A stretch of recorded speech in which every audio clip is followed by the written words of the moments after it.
আমি তো ছেলের অবস্থায় আছেন, আমি তো ছেলের অবস্থায় আছেন, মুখের থেকে ফেলান ওগুলো আপনি আমাদের ছেলে আমি কি অবস্থায় আছেন দেখেন তো, কোনো কথা বলতে পারছেন না, তৃণমূলের কাউন্সিলর এটা।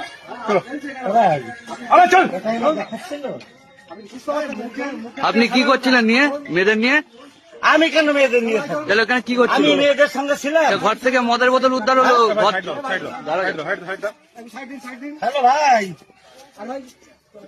আরে আসো আসো। আমি নেই তো। চলো আমাকে পুলিশ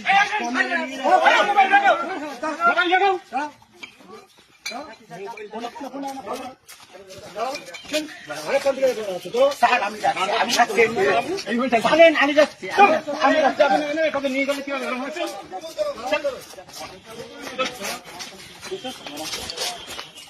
ভালো হবে কি তারা ছিল না, ভালো কাজ করছিল এখানে ভাই আমি জানতাম তুমি কিছু জানো না।